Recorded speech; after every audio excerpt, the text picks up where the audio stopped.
3, 2, 1, and we're going. Hello, you're here with Mark the artist and my good friend Tim the designer. Hi. So yeah, Tim has brought to my attention that the artist Kaws has done a collaboration with Reese's Puffs, and he asked me to do a review. So I'm doing a review. What I believe is the artistic merit of doing a collaboration with a cereal company on a cereal box as an artist. Well, let's look at the front first. So I'm looking at the front, you're looking at the back. So there you've got some, like a little recipe type scenario. So I presume you can make, this is something you can make out of Reese's Puffs, like a little dessert. Like those desserts your mum used to make when you were a kid, where it was like, it's not really a dessert, it just couldn't be bothered. But yeah, so that looks quite cool. But then it's got like this little dead toy in the middle with cross eyes, which is famous if you've seen any Kaws stuff. I've seen them floating around all over the place. It was quite a good concept, what, 3 or 4 years ago. It's getting a bit old now, but that's my opinion.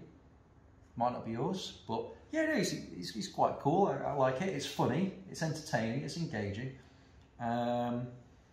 Yeah, and I mean, what do I think of of doing a collaboration with a cereal company? Well, I mean, if you eat a lot of cereal, I mean, me personally, if I eat quite healthy cereal, so I tend to have like granola on top of some porridge oats and stuff.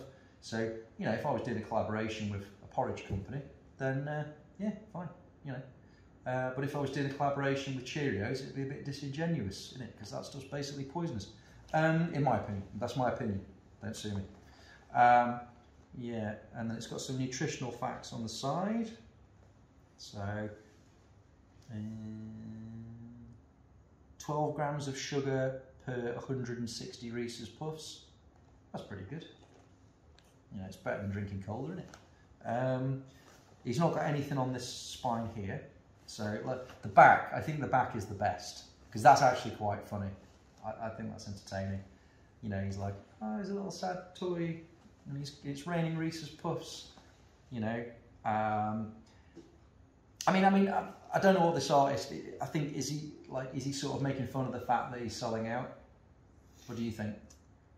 I think that he has been successful and is probably just cashing out on the success.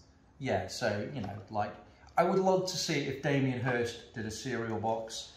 Because he could have like his little spot paintings, and he could have one on fire, or he could just, it would, I mean, to be honest, as a concept, it's just frigging terrible, isn't it? I mean, it really is. It's like, this is what society's come to, but I also find it quite funny because I've got that sense of humour. So that's my official review. It's terrible / amazing, and I mean, come on, that is quite a good. That's quite a good image. I'd have that image on something. Probably not my wall, but I'd definitely have it on something. Yeah, and yeah, thanks for bringing that to my attention. So the next part of this is we're actually going to eat some of the cereal. So first thing I'm going to do, palette knife, because I always open stuff with a palette knife because it's on topic. And I'm going to care because Tim's going to want the box. Is that okay? I'm not messing up your box, am I? It's sealed down quite well though. Would I be better off cutting it from the side, do you think? So as a review, packaging really, it's quite difficult to get into. It's quite well stuck down. Because normally, obviously, I just rag it open with my fingers. But I don't want to ruin your nice little collector's item cereal box.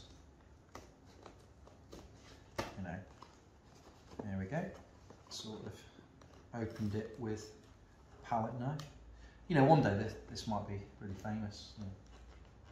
That's that special box that you open with a palette knife. Oh, there we go. Wait a minute. Yeah. Okay. So, not the most successful box opening in the world, but it seems to do the trick. And then it's really, the glue that they use is really good. And it's like there's no expense spared on this glue, so that's a positive. Yeah. Okay, right, there we go. And now I've just got the packet inside. This is a bit like Breaking Bad, isn't it? It's like just cooked the Reese's stuff. Okay, so we're going to have some cereal then. Is it okay if I open the cereal with a palette knife? I guess. Oh no, because if you want to use a palette knife, yeah. How do you normally open cereal? Like just like that? Just tear the corner. I normally open it like this. Do you? Because the cereal I buy, it has like a little taper thing that you pull. Yeah, I will pull. Okay, yeah, I'll let you, yeah. I'm an artist, not a cereal merchant.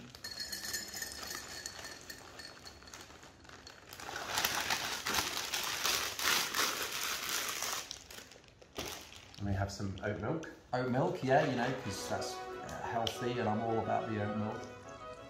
Do you like your cereal drenched or stingy? Drenched, please.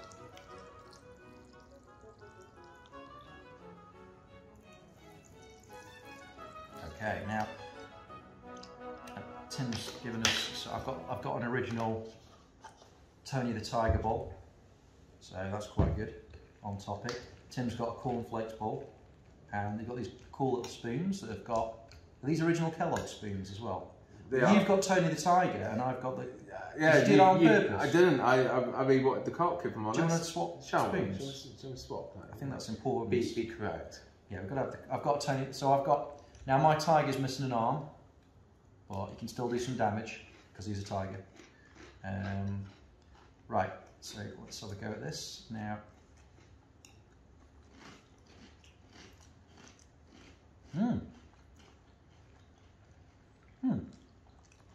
That's really quite nice. I mean, is it worthy of? Is it worthy as an art piece?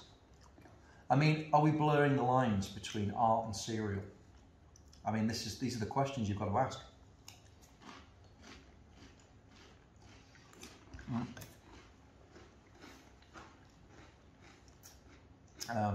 Yeah, so I quite like it. Good cereal, you know, good box, crying little thing on the back, you know, what's not to like?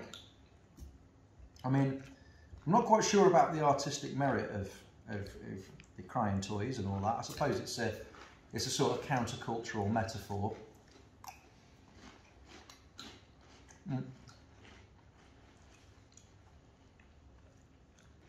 I guess the elephant in the room, little elephant, it's like an elephant, isn't it? It's got elephant ears. It's like a skull and crossbones actually. Look. The elephant in the room is though, would this design encourage me to buy the cereal? Well, obviously it has, because we've done a review on it. I mean, but like if I was just a normal consumer buying some cereal, I think the answer is it probably wouldn't, because I wouldn't eat this sugary crap, you know, normally, because it's really bad for you, and I'm quite healthy. I try and be quite healthy, so so I don't think me personally, I don't think that would encourage me to buy the cereal. What about you, Tim? I did pay the £4 for the cereal. You did? Twice. Did you buy it twice? Yes. Why? I have another box at home. Yeah, I suppose with them, yeah, so it's worked, hasn't it? I mean, it created a bit of buzz around. Didn't they make like a little chocolate bar as well? I don't think they did. They may have. It's an interesting use of colour. You know, you've got brown and it's like very 1970s use of colour.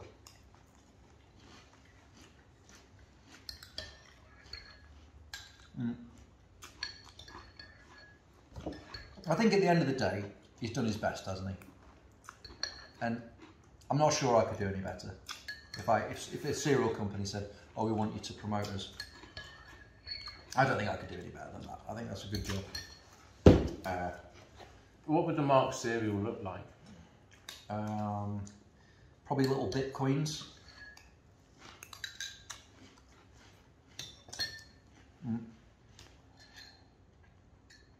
little chocolate bitcoins or golden bitcoins. I quite like. I was probably the only person in the world who likes cinnamon grahams. Are you drinking the chocolatey milk? Yeah. Yeah. Wow. Have a little.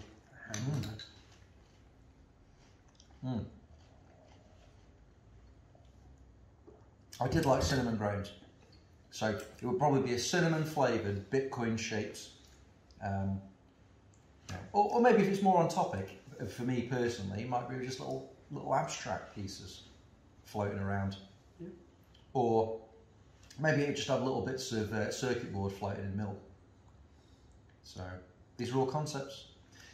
You know, if you run a cereal company and you want to work with me, God knows why you'd want to, but it might be funny. And yeah, so if you enjoyed this video, because I'm sure Tim's going to edit it to make it actually a good video at some point, you know, like and subscribe.